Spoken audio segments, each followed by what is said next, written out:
Hello and welcome to the 6th Artisans and Scholars of Darton discussion.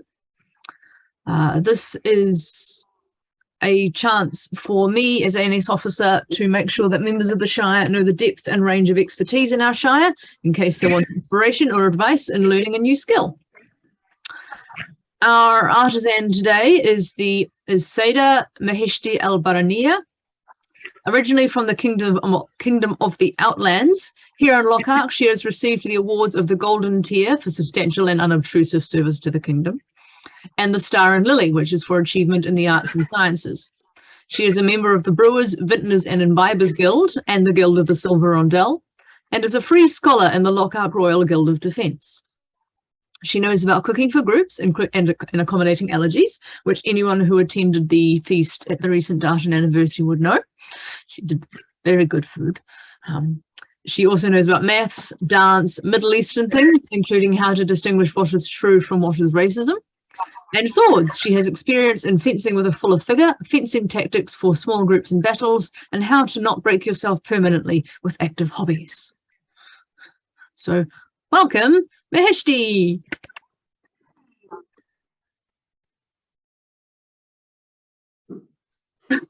Okay.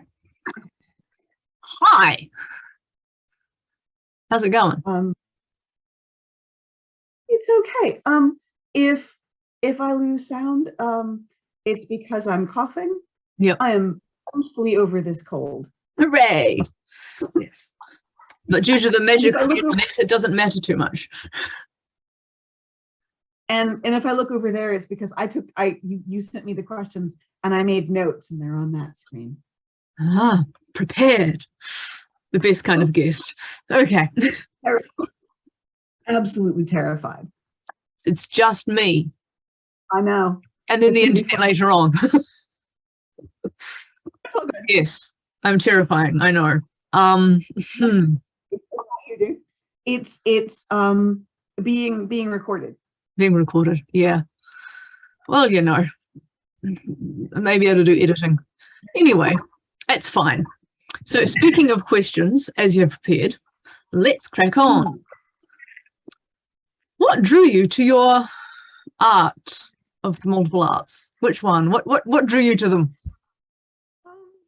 So novelty. I mean, okay, so story time. Because for me, it's all about the story. Mm-hmm. And that's the thing that I end up tying into everything, is that I'm really interested in stories. Mm-hmm. So I need you to imagine that at 14, I think it might have been 15, I make it to my very first very large event. Mm-hmm. It is the largest event in the kingdom I live in. Mm-hmm. And it is so cool. And I'm just like wide-eyed and bushy-tailed and all the things are cool. And oh my gosh, look at all those things. Mm-hmm. And the coolest thing for me was the belly dancers, the Middle Eastern dancers, because in the Outlands, not only are there so many belly dancers and so many Middle Eastern dancers that you put carpets next to the fire because there's going to also be drummers. There's enough that, like, if you don't want to be near the drums, you need to camp like a really good walk away. So that's a deep cultural part of the kingdom I started in. But then I was like, oh, the music is cool. And the dancing is cool. And okay, it comes like, it is a culture I don't know a whole lot about. And all of this was deeply shiny to me. This is how I sort of like found Middle Eastern things and went, oh, that is a corner of history we don't teach a bunch, and I think it's amazing. And I don't know if I didn't really have any expectations.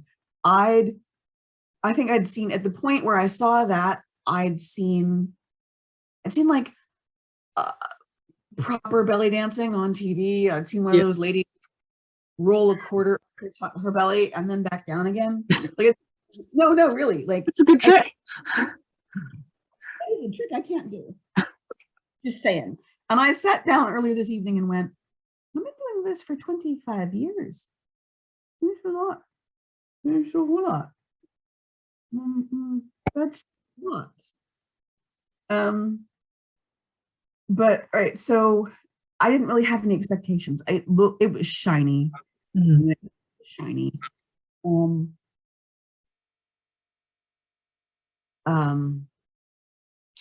you're a magpie drawn by the shiny. Oh heck yes. And that's why I don't have one art. I've got like 18. Yeah. Like, I like people, I like stories, and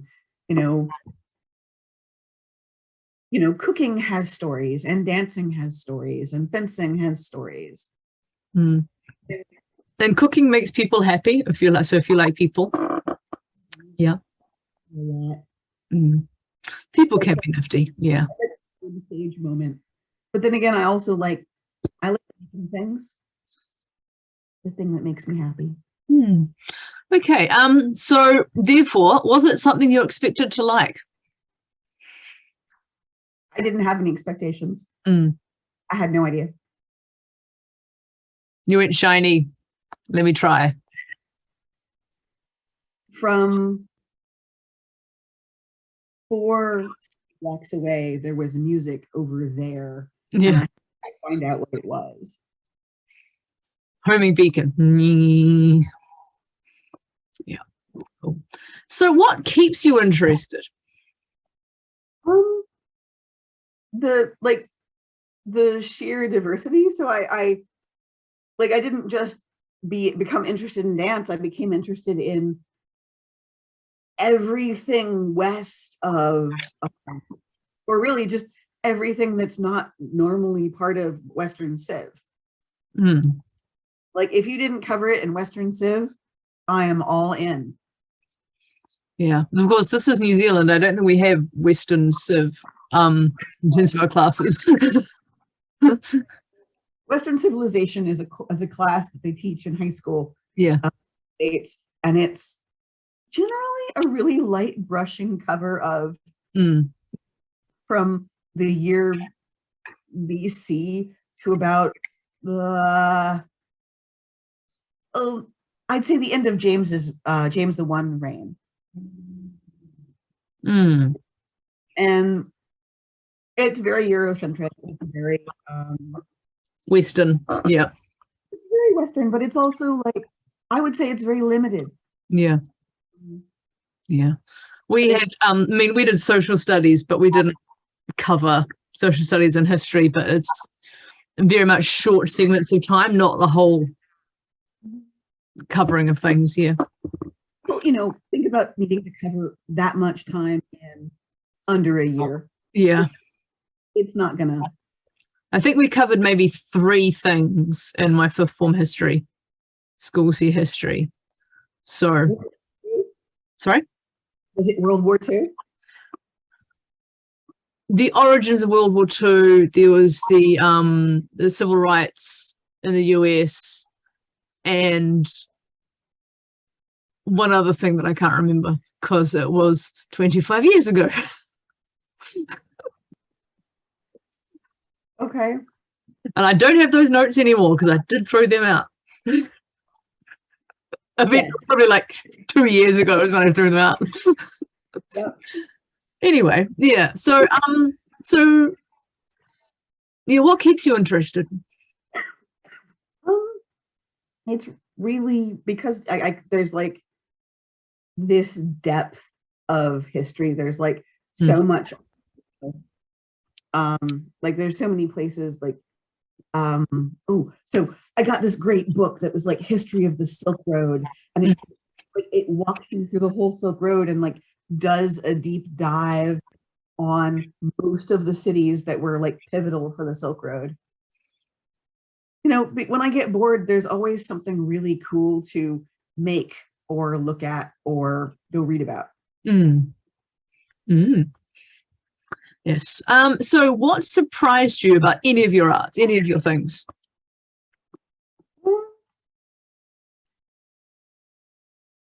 Let's see. What surprised me? I think I'm surprised that I'm still dancing. Yeah. Yeah, well, nowhere did I think, yes, that is going to be the thing I'm like good at. But yeah, no, I and that's still interesting. I think I've found burnout a couple of times, but I always end up coming back.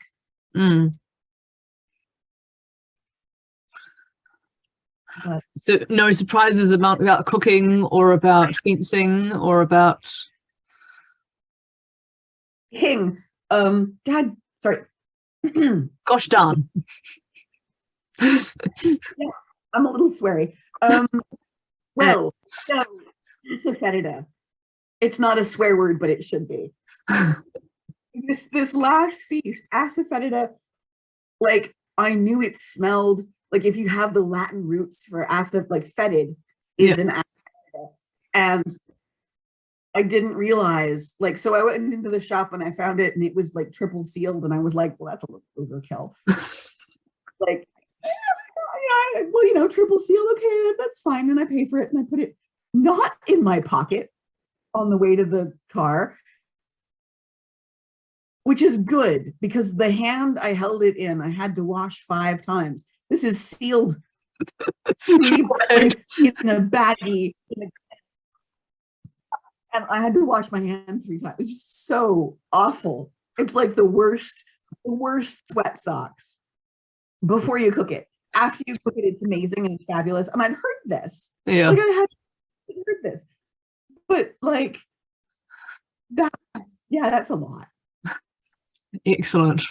I'm glad I wasn't there. Yeah, no, I cooked that at home because I like people. I cooked that at home with every door in the kitchen and every window open and all of that.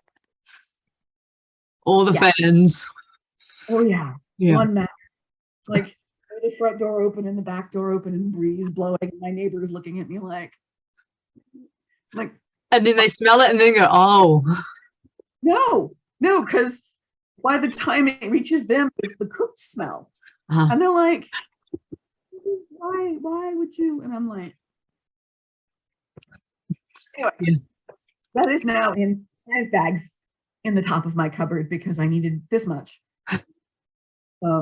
Yeah. So the dangers of asafoetida. Okay, excellent. So what's the most useful skill you've learned? I don't know. I mean, I think it's the ability to fix things. Well, like my standard go-to isn't, yes, that needs throwing out. Possibly also to my detriment. Often the answer is, right, well, it can obviously be fixed. Fixing is useful. I mean, as I'm sure I've told you before, but I have a completely different view about scrap fabrics and waste fabrics and stuff than I used to do. Yeah. I've a very different view about how I use them and what they can be done with. Yeah, that has changed immensely. I even have a word for that. It's cabbage. Yes. Probably smells about as good if you boil it as well. Yeah, well, I don't know. I have definitely made things out of scrap and mended. Like, mending is, I think, the thing I've surprised myself most with. Yeah. I've gone from not being a great hand sewer, like, just for real, not good. My mending is pretty top notch. I mean, it's me saying this. I have to wear the socks, so I'm gonna be honest. They don't rub, then they're good. Yep, that's pretty much where I am. Yeah. Yeah, I could do some mending, but there's some things I've yet to put effort into learning how to mend. But yes, I think that's probably the thing I got that have got the most from my time is a different attitude towards waste and use of resources than I ever used to have. I mean, intellectually, save the planet, and now you go, but then you go, how much effort did it take to make this thing? How respectful of it should I be? How careful should I be? And that's why people are so careful with their clothes and wash them carefully and stuff, because They ain't cheap to fix or replace. Yeah. I still biff things to watch. Yeah, I'm less careful, but some people have been trained to be careful with their modern things, and I have not. Well, I mean, my rule is, unless it's deeply fancy, it goes in the wash. I don't do deeply fancy. For all of my gear, all of my garb, like, unless it's deeply fancy, how fast can I throw it in the wash? I mean, like, it's allowed a delicate bag. I will totally put it on the wool wash. No, I'm not overwashing things. I think that's another thing. I had not realized how little you can get away with washing an outer wool garment. Yeah. Unless you've gone and rolled in the mud. Yeah.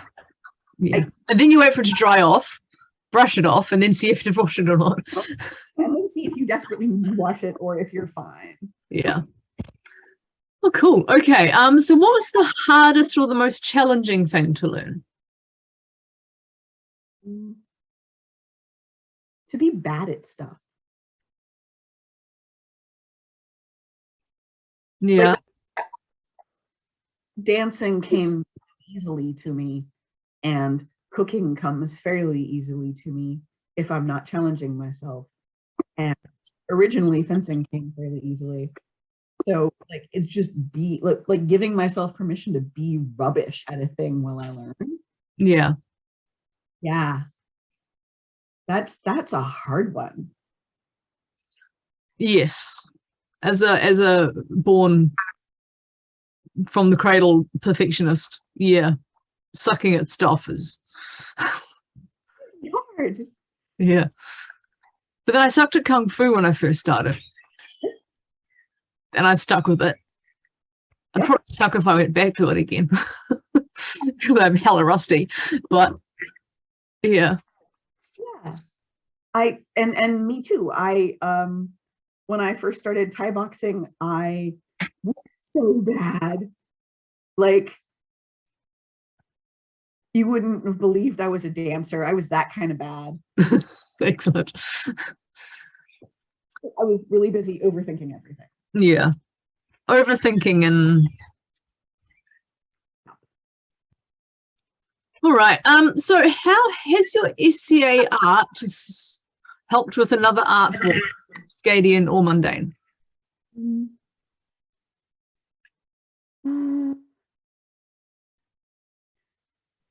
It helped me win a data science talk a couple of years ago. Yeah.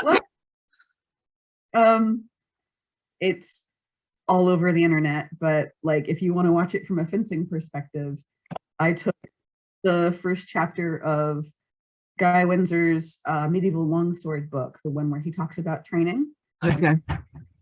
Applied all of that to data science. Yeah. That is the thing I do in real life. And that won Best in Oceania Women in Data Science 2020 of a worldwide conference. Yeah. It just fencing as data. Fencing practice as a way to train your mind. Oh yeah. And that practice is practice. And that, you know, sucking when you start is normal. And having to repeat things is normal. Having like this is the first thing you do and that's the second thing you do. Okay, so like, I think the thing you like best is, all right, so I called the first engagement like that first fight. You know, you've had enough training and you sort of got in your head like how to string some moves together. So for data science, how to string some statistics together and how to get an answer. But like for someone who's a martial artist, it's how to have that first fight, that first engagement. And so you have that list that's sort of, you know, trying to not be too conscious in the back of your head as you're like, okay, if they do this, you do that. If they do this, you do that. But you're trying to make that so unconscious that it just happens. Yeah. Rather than going, oh yeah, I know this move. Now I do this. Yes. you know, it's the panic where you're like, okay, wait, okay, no, oh, he's too close. Ah! And I'm dead. That after hurting myself and not fencing for a while, but coming back to it, I'm pretty rubbish, but I'm getting there. I'm coming back. It's a good time. Rust will eventually come off. Yep.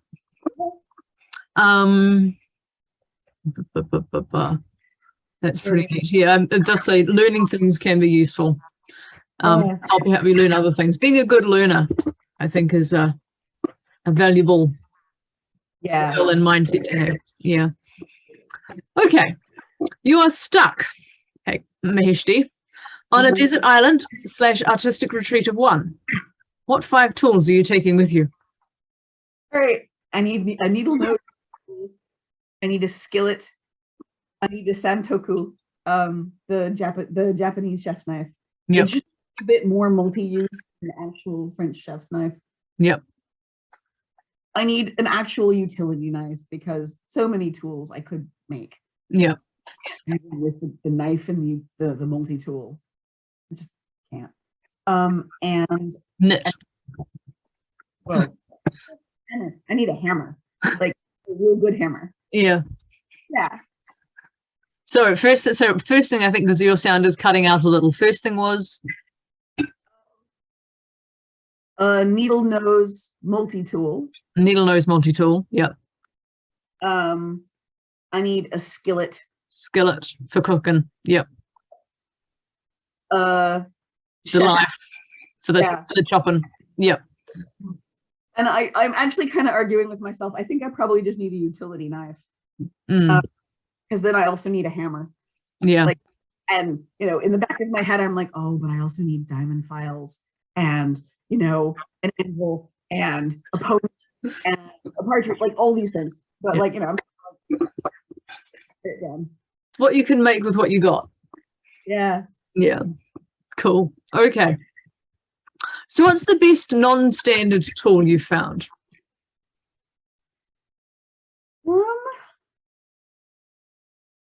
Non-standard tool. Sand. Because it's good. It's good for cleaning a dish with dishes, and it's good for yeah, well, it's good for casting into if it's the right kind of sand. It's good for like it's just good for stuff. I have to like my favorite story is the guy comes to visit his cousin, and the guy is he's the chef for the Sultan, and the guy says, will you cook something for me? And he's like, yeah, I totally will. And he's like, okay, what's your recipe? And he's like, I don't have to be in the kitchen. I need you to take the pot and scrub it with sand. And he says, okay, I have done that. And he says, okay, do it again. And you know, do it 4 or 5 times. And after you've done it 4 or 5 times, okay, now make the dish like you'd make the dish. Because that's exactly how I'd make it, he says. That's how we make it in the Sultan's kitchen. And I was just like, yeah. And it's a teaching story that I found in a cookbook that's published in Afghanistan in the 1400s. Yeah. Freaking love that story. Yeah. Yeah. Because it's like, you know, clean, like it's not what you're making. It's how clean is the dish? Yeah, sand. Clean the stuff. Yeah. All right. So, do you have any guilty pleasures or dirty hacks? No. All right.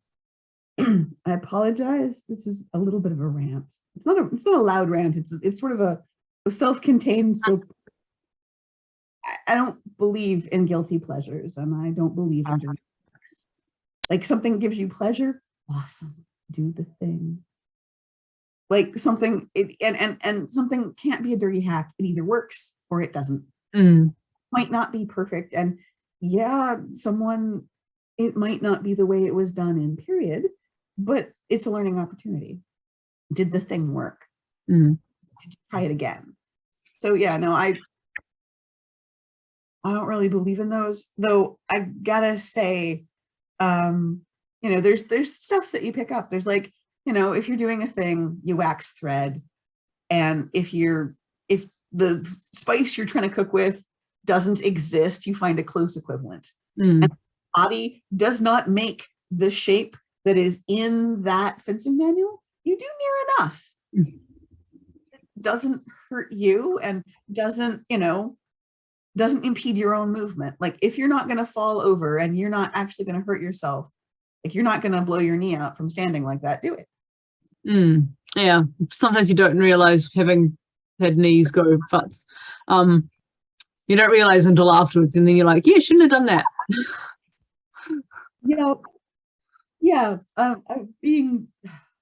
Being very, very careful with your knees. Mm. Yeah. In the words of that immortal song, be kind to your knees, you'll miss them when they're gone. Okay. All right. So what advice would you give to a newbie in your art form?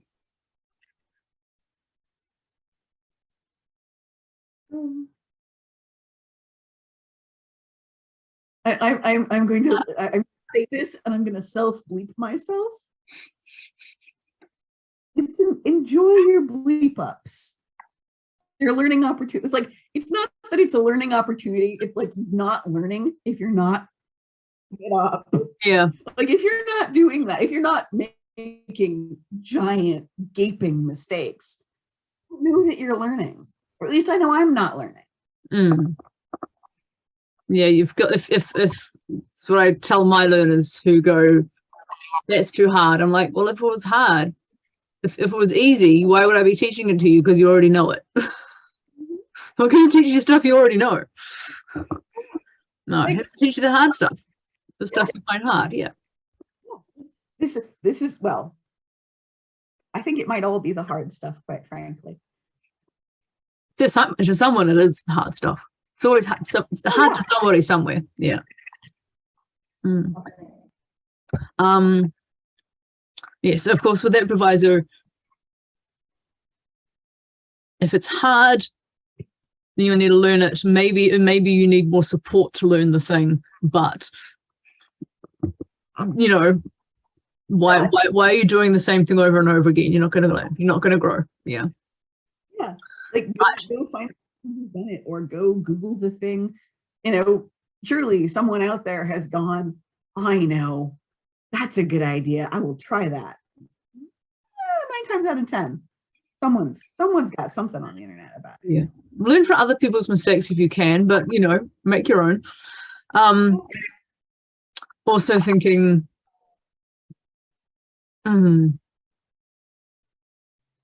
yes, it's all learning. Yeah. And if you're making different mistakes each time, that is, that you're progressing. Yeah. I spent a lot of time talking to Guy Windsor. I do a stretching thing with him Mondays, Wednesdays, and Fridays. And one of his deals with teaching is that you let people have the mess up, and you let them have it a couple of times. Like, and if it's the same mess up, and you go and like support the correction. And if they're just making different stuff, if they're making progress, like check with them once they've had a little bit more time to like mess it up. Yeah. And back in the days when I was doing Kung Fu, I would do like, I'd be doing something wrong. Teacher would come along and correct me. I'd do one more wrong, just like, okay, so that's how the wrong feels. Yeah. Then do it right again. And go, this is what I don't want to be doing. Right, okay, cool. Now I know what to do. And I don't think he liked that, but I'm just like, okay, that's wrong. Now here's the right feeling. Yeah. Yeah. Was important to my learning. If I'm doing that, that's not right. Yeah. Okay. So what helps if you're stuck with ideas? Friends. I honestly, will crowdsource brain power. I'll be like, okay, so, you know, I'm working on fabric art, you know, and so I will ring someone, or I'm working on casting a thing, so I'll ring someone, or I will hit the internet. Like if I'm properly, absolutely bloody stuck, then I'll go, like, I don't know. I will ask the great internets on the Facebook, but mostly at this point I can call someone about most of the things. And go, unstick me. Oh, wise Yeah. one. Yes. Okay, what medieval item that gives you joy and delight that you wish more, do you wish more people would pay attention to? More people would pay more attention to? Gussets. Sorry? Gussets. Gussets. Oh yeah. Like, wow, that is a different way to put clothes together. Oh There's, yeah. like, kind of range of motion that you can have. Like, that is a different thing entirely. Yeah. Yeah, it's going back to the waste thing. It is a more, you can get more out of a bit of fabric than the way traditionally you cut things, but yes, we're not tubes. No. We need a bit of leeway, and gussets provide that. Well, and a lot of the steppe cultures and the Middle Eastern and Silk Road gussets are really interesting geometrical shapes. Like, oh yeah, those oldest trousers, their gussets are step things. that is a weird. Those gussets are a weird ass. Very specifically ass. Yeah. Yeah, they're so strange. Ass. Like, I don't know what's going on with those. Like, Yeah. the ones that I like are like the really giant trapezoidal shaped ones. Did you show me them once? Yeah. I think I showed you the paper they came out of. I was borrowing a tunic of Zane's that Jenny made off of a paper. But the Alonic horsemen's gussets are, that's not Euclidean geometry. that predates non-Euclidean geometry by a good, I mean, actually I think it predates Euclid by like a lot. Like the math there is so cool. Yeah. Right, so this is just interesting, the previous few people I've talked to, and I say what people pay attention to, they say hats, and you say gussets. Gussets. Hats are cool, and I like them a lot. But like gussets, like specifically non-Euclidean, like a lot of the Silk Road ones aren't like, so there's the Alonic ones and they are really cool, but then there's also like weird, like you know, you took two trapezoids and sewed them together kind of stuff. Yeah. There's rhombuses. I feel like this is the sort of thing I should look pictures up of. I Google Silk Road gussets and I get mountain bikes. What could I Google? Hold on. One moment, caller, while I find it. It wasn't what I was expecting to see when I Googled Silk Road gussets, it's mountain bikes.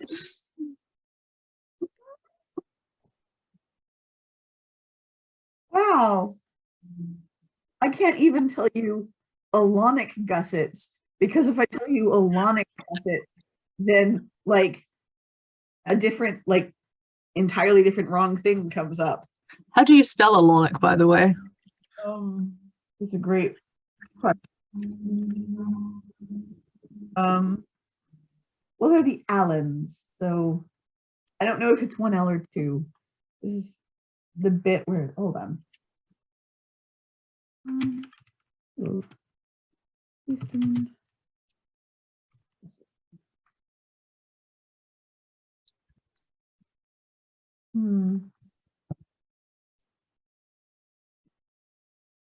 I'm just going to quickly, while you're doing that, find a picture, because for people who aren't aware of this, I should find a picture of the amazing gussets from those old trousers.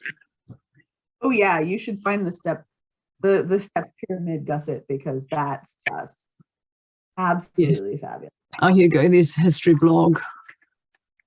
Right. I'm going to share a screen without making everything obvious. That's right. I open it up in a different browser that I don't use very often. That's what I do.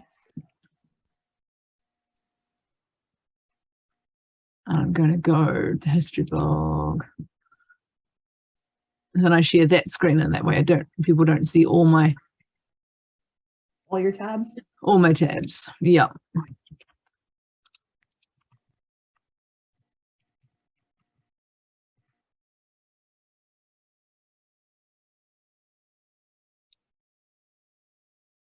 This is what happens when you don't do one of these discussions for a while, is this is the thing that makes life easier for me, becomes harder. Okay, I'm going to quickly share my screen here while you think.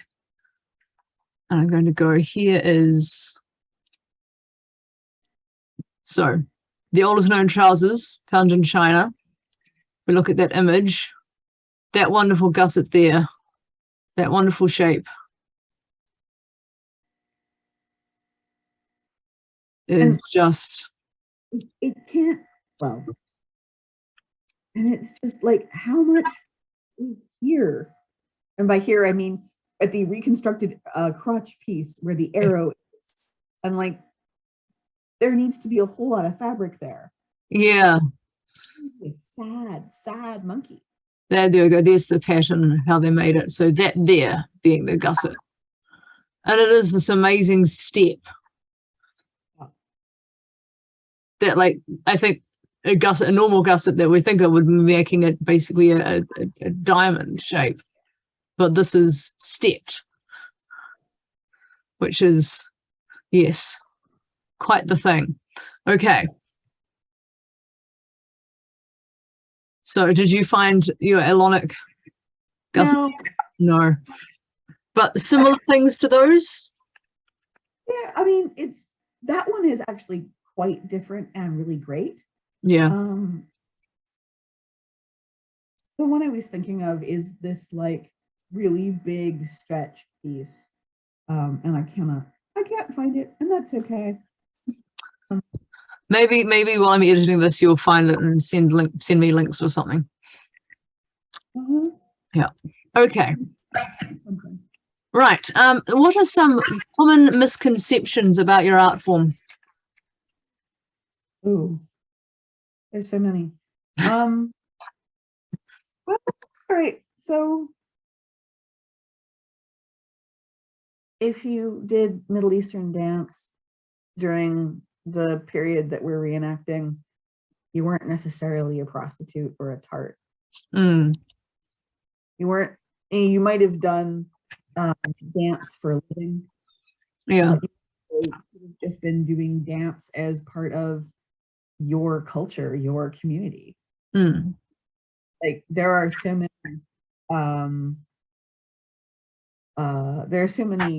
dances that are done at weddings. There are so many dances that are actually part of tativ is Egyptian stick fighting, and there's tativ in Middle Eastern dance. Mm. There's definitely a tativ dance. There's definitely a sword dance. But and a lot of, and also there's not as much digging into or ability really to dig into the history of Middle Eastern dance as we'd like. I mean, there are really amazing people who are digging into it, like Nissa, like hold on. If I did not have a cold, I could like name drop you for hours, but yes, it eats the brain.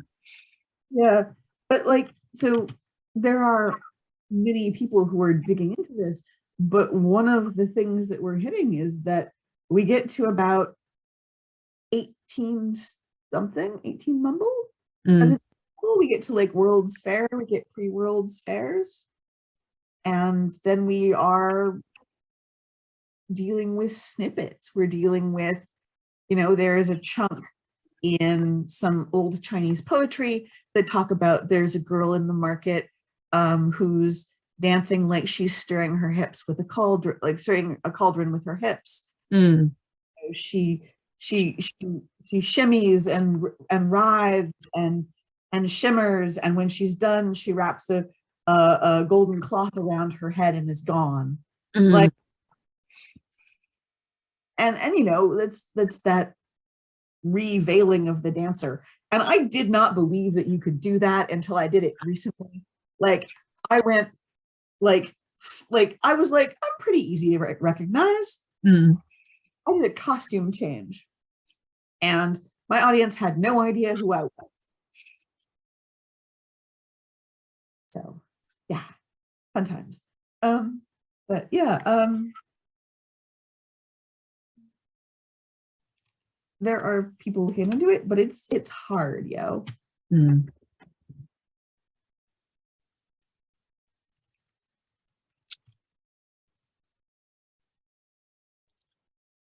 All right. Any other misconceptions? Yeah, but it's called belly dance. It's not.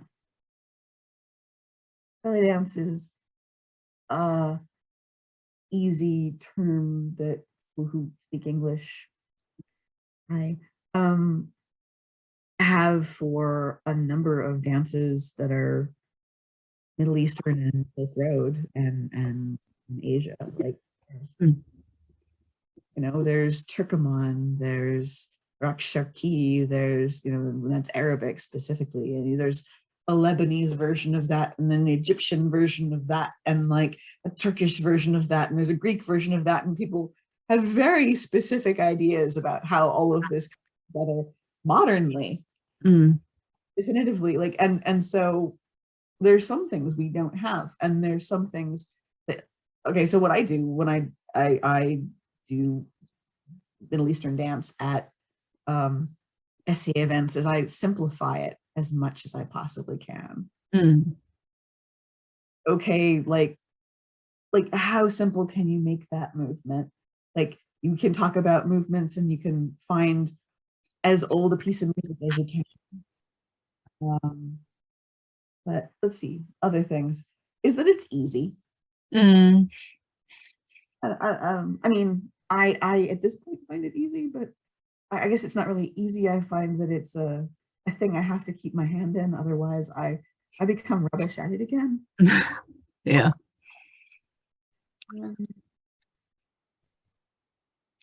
Okay, so it's we've got, I think, 3 misconceptions, unless you got another burning one. I think that's still a few.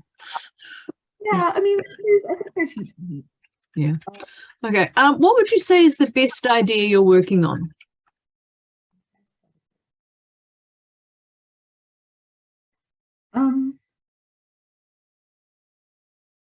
So the best idea I'm working on right now is respectful engagement with Middle Eastern history and Middle Eastern dance, because I'm not Middle Eastern. I'm not even mildly Middle Eastern. I love the music and I love the dance, and it's very important to me that I am invested in this history instead of, I really desperately don't want to have this be a costume. It's to be a way that I can help people find a really cool. But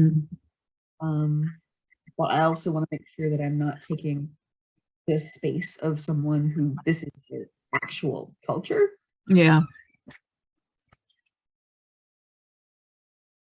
So yeah, I'm desperately the thing I've been really excited about and working hard on is making sure that I am a better reenactor, and that I'm looking at, like, is this appreciation, or is this appropriation, which is not appropriate. No. It never was, but also you know, what can we do? We can dig deep into the history and find out good stuff and tell people about it. Yeah. Okay. So what art excites you now?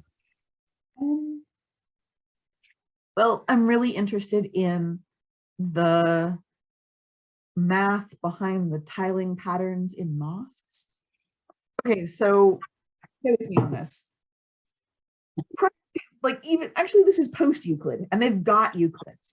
That's my favorite part, is they have Euclid. With Euclid in one hand, it translated into Arabic, and tiles in the other. They did beautiful mathematics to lay out perfect ceilings that aren't nice flat surfaces. So they're Euclidean geometry long before the rest of the world has gone, oh yeah, that could be a thing. And they're beautiful repeating patterns. And the maths behind it is a good time. Like, it is a really fun thing. And the people who did that math were usually they did lots of different stuff, and they were gifted in multiple areas. So you were like, okay, that dude, he just does the tiles, man. Yeah. Like, he puts them where I tell them. Yeah. You know, he'll be Abu Rashid, and he'll be, you know, similar to Michelangelo, you know, employed by a sultan, working on a palace, working on defenses, working on like a book that's got things that explode in it. Like none of this is like, it's a very, very cool area to play in. And it's maths. It's pretty pictures. It's pretty pictures, but yeah, I mean, knowing a little bit about patterns is that getting it just right so that things match and there's not an obvious break somewhere. That is, yeah. Like, so the number of iterations I did on my banner, on the diapering on the background of my banner, of those Celtic knots, the number of iterations of like, no, there's going to be a break. And I think on this one, either there wasn't one, or I managed to just be conveniently behind my device. It covered over the bit where it didn't quite repeat. So unless someone sits there and traces it through, they wouldn't find it. Those tilings, there's formulas for that. And lots of them were done by Golden Age Arabic scholars in Africa. Yeah. And some of them were done by Golden Age Arabic scholars in Spain. That's cool. And hey, do you know that the reason that we've got Euclid and a lot of the others back isn't that we just found them. No. They came back through Spain. And because they had copies of it, and then then they made copies and translated it back. Yeah. And so they got the scribes who spoke Arabic and Spanish and Latin, and did like a full set of translations. It was a year project for multiple scholars. Yeah. Yeah. That is pretty. I'm kind of interested in that. I'm also trying to make sure that I get enough sleep. Mundane life comes first in many ways as well. Yeah. Well, you know, trying not to burn out is like a full-time thing. Yeah. So did I get to what art excites you now? That was that? Okay. I'm clearly losing. Clearly I'm excited and interested in the answers, and I forget what the question was.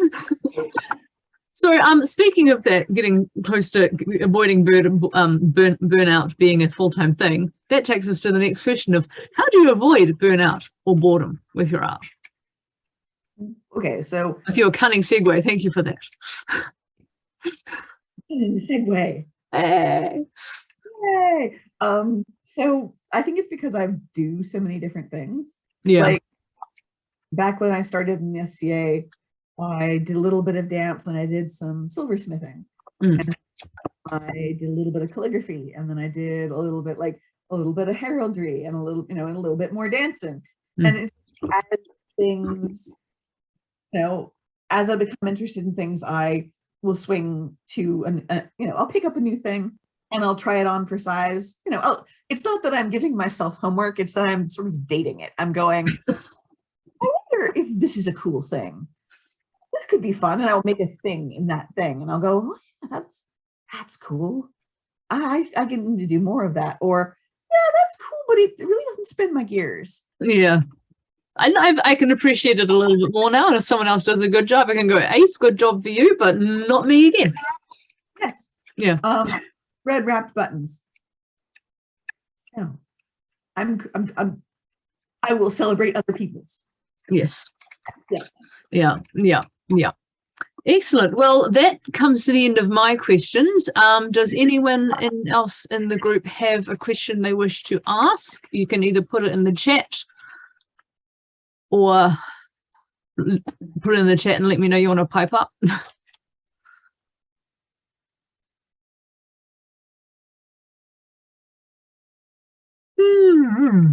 Not yawning. Not yawning. It's not late at night. I have not spent all day in the garden. I'm fine. Yeah, totally. Yeah.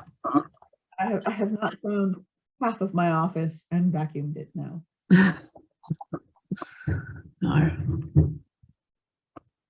Right. Nothing is coming up. Okay, so while we wait for that, I was thinking, so going back to your things, any of your arts that we haven't talked about. Yeah. So accommodating allergies, do you have any particular specific trick for how to accommodate allergies when you're cooking? It's really not sexy. Yeah. Excel spreadsheets, man. Excel spreadsheets are the way and the light. Yeah. Truth of life. Yeah. And so what I'll do is I'll make a little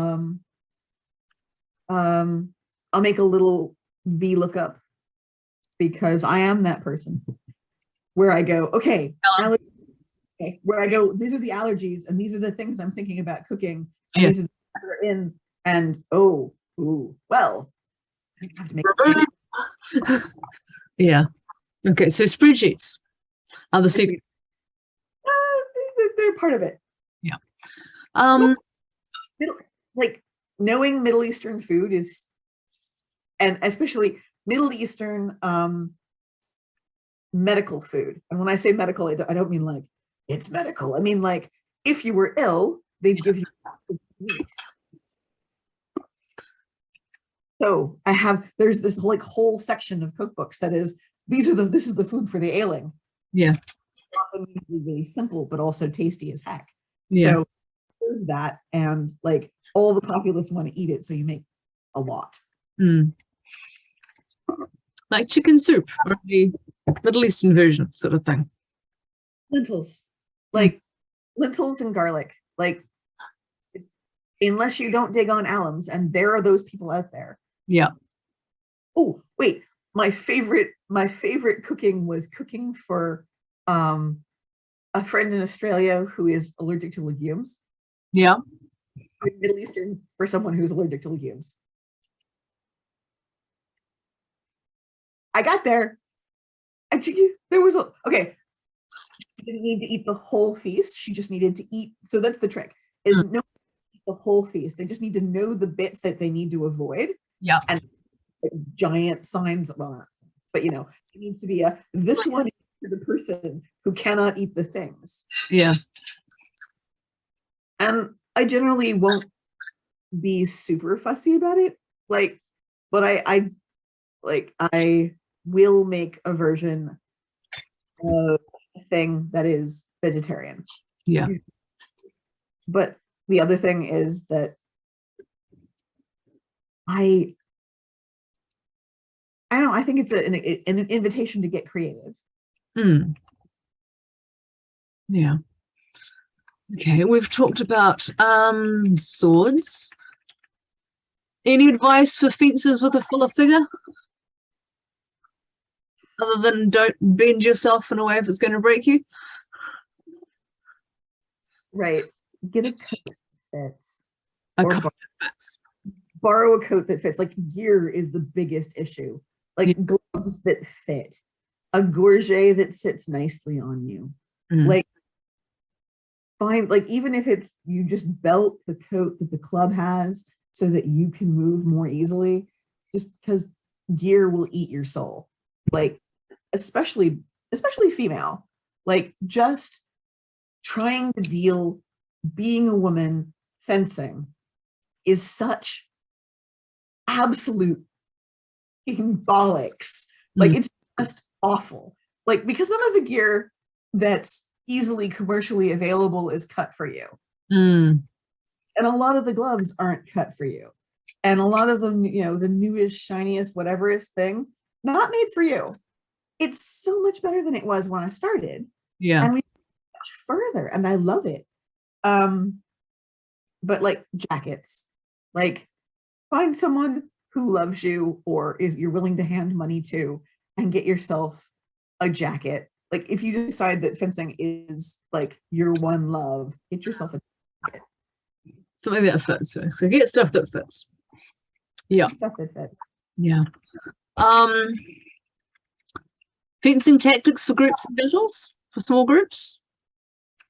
You got fun stories about? I do. So 5 human team, because we were obviously not all men. Which I think is probably would be the only time I ever say that. But so a 5-person team, you can do this really great thing where you can fold in a little. You're inviting people in to pretty much the kill range of your area. And the very non-technical term that I was taught it was called was the kill bubble. You just make a bubble, and now you've got 5 humans, you've got 2 here and here, and you've got to make it hard to reach the people who are inside that bubble, and people will step into that gap like it's like you called them and sent them an engraved invitation. It's so like that kind of tactic is just so lovely. Like it's so simple and it works nearly every time. It's kind of like a pincer movement, is it, sort of thing, but like smaller scale. Very much smaller. You've just sort of got 2 people and then you've got a couple behind them. Yeah. And like people don't want to engage with the people behind them, you can throw shots over, and there you can defend, and it's like it's a very lovely place to be. Also, a 5-person pincer. Totally, the 5-person pincer. And the other thing in that area is like it's pretty standard on bridge battles. And we don't do it here, but if we had a rather small bridge, or even if we had a slightly large bridge, you have your array of humans all with their pointy bits and like either a shield or not. And like if you step them back a little bit, you invite people to come through that, and you can limit the number of people who come through that gap and pick them off. Yeah. Big fan of that kind of thing. Another thing I did with a 5-human team at Penzic was, and this one took us ages because it's a running move done by cavalry, actually done by Saladin's cavalry. So it's you dash up, you engage, and you run away, and you get them to follow you. Lead them. You don't always have to, but you lead people to a larger force. Or the other option there is that you just harry the line. You attack them and draw back, and attack and draw back. And eventually the person who's there is just like, can you just sit still, and we'll actually follow you further than is actually why. Yeah, they just get tired of swashing. They're just like, ah, and then they overcommit and smash and fall. Yes. Yeah. Yes. 100%. Fun times. Yeah. All right. And any looking at the other thing, last thing was to burn out how to not break yourself permanently with active hobbies. Stretch. and like not only stretching, but like doing, so I do an hour, what do you call it? Sorry, words. Like conditioning and stretching. Yeah. Most nights. And it's like I have hurt myself rather badly and I am on my way back. And because I'm like, but I'm on my way back, and how awesome is that to be able to be there? Yeah. Yeah. Stretching does help. Yeah. It doesn't always disappear. I have lost my flexibility and found it several times in my life. Yeah. Yeah, totally. I find that if you're doing a stretch for about a 30-second hold and a break and a 30-second hold, I mean, okay, so the theory is 5 nights a week, but like I find myself, no, I can do 3. Yeah. And so really for me, it's very much been, what can I actually do? Yeah. What is actually going to happen? And then not kicking myself too hard if it doesn't, but also trying to work out how to support myself to do that thing. Yeah. Because sometimes the little starts, this is going to feel a good stretch. And then you're like, since I'm on the floor already. Yes. Yeah. Well, Yeah. Exactly. All right. Well, I think we have about reached the end of all my questions. I haven't had anyone else giving me anything. So we've talked about the perils of asafoetida and overthinking, and the wonders of gussets and respectful engagement and spreadsheets. I mean, they're not the one true way. If you don't like them, don't use them, but like I like them. They're kind of an easier version of doing lists. If you have multiple lists, then it's just you've got them all together. Yeah. Yeah. Excellent. Well, I've forgotten how I normally end these things, but I will say thank you very, very, very, very, very much for your kind donation. We were going to talk about writing documentation. Were we at some point? We were, but it's okay. I don't care. It's not on my list of things here, and I didn't have it here. So documentation. Oh, maybe we're going to talk about that for other ANS things at some point. It's okay. That's for for ANS competitions, and when documentation is not done and things. Yeah. We may have to have a session on that or something like that at some point for people going into competitions and things. Yeah. So that may be a separate thing, and I'm going to make a note of that now. Documentation. We should possibly turn the recording off. Yeah. I will do that later. Okay, so I will do the official. Thank you very, very, very much, Mahesti, for your time, and may your asafoetida never escape its bags. Thank you. I appreciate that.